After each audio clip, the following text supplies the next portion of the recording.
آج کی ویڈیو کا سوال، کیا ریسرچ کا اکنامک گروتھ اینڈ ڈیولپمنٹ کے ساتھ کوئی تعلق ہے؟ یہ 1960 کی دہائی ہے۔ انڈیا میں کم بارشوں کی وجہ سے فصلیں متاثر ہوئی ہے، خصوصاً گندم کی فصل اور اس کی پیداواری صلاحیت کافی حد تک کم ہوئی ہے۔ انڈیا کو ہر سال اس زمانے میں 10 سے 12 ملین ٹن گندم جو ہے وہ برآمد کرنی پڑ رہی ہے، جس سے ان کی معیشت کے اوپر مزید بوجھ پڑ رہا ہے۔ ادھر 7 سمندر پار میکسیکو میں ایک ایگریکلچر سائنٹسٹ نورمن برلوگ ایک عجیب ایکسپیریمنٹ کر رہے ہیں۔ اس زمانے میں گندم کی فصل کی اونچائی 4 سے 5 فٹ ہوا کرتی تھی، جس کے نتیجے میں اس کا تنہ کمزور ہو جاتا اور جو گندم کا خوشہ تھا تو وہ جھک جاتا، اور اس کے جھکنے کے نتیجے میں گندم کے دانے وہ زمین پر پڑ جاتے ہیں، یوں جو ہے تو وہ فصل خراب ہو جاتی۔ نورمن برلوگ اس کوشش میں تھے کہ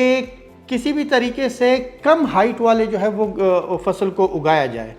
انہوں نے کئی سالوں تک جو ہے تو وہ ایکسپیریمنٹس کیے، لیکن ان کو کامیابی نہیں ملی۔ آخر 1953 میں 1953 میں اس کو جاپان سے کچھ بیج موصول ہوئے، اور اس بیج سے جو فصل تیار ہوتی تھی اس کی اونچائی 2 فٹ تھی، جس کو وہ ڈوارف یا جو ہے وہ اس کو بونی فصل کہا جاتا تھا۔ نورمن برلوگ نے اس بیج کو، یعنی جاپانیز بیج کو، جس کو نورین 10 کہا جاتا تھا، اس کو میکسیکن ورائٹی کے ساتھ کراس کیا، اور اس کے نتیجے میں جو بیج بنا اس بیج کو سونورا 64 کہا گیا۔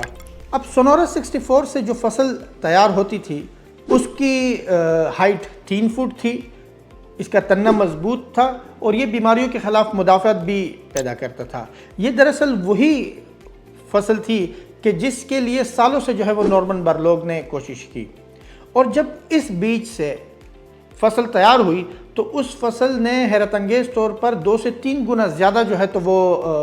گندم کی پروڈکشن کی۔ لیکن نورمن برلوگ جانتے تھے کہ اگر اس کی صرف ایک ہی ویرائٹی کو ہم یوز کریں گے تو بیماریوں کی وجہ سے یا کسی بھی وجہ سے جو ہے وہ اس کو نقصان پہنچنے کا خطرہ ہو سکتا ہے، لہٰذا انہوں نے اس کے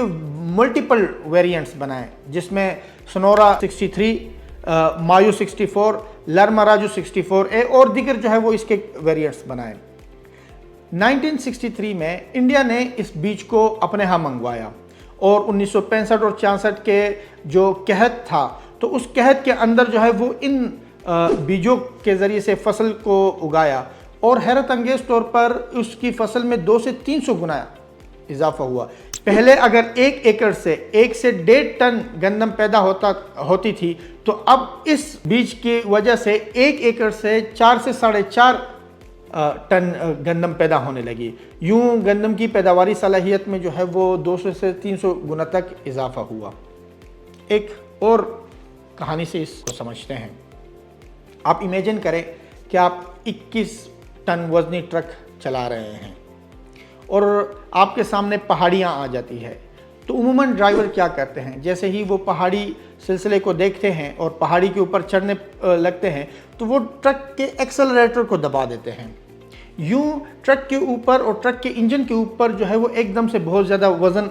آ جاتا ہے، بہت زیادہ برڈن آ جاتا ہے، اور وہ بہت زیادہ فیول کو کنزیوم کرتا ہے۔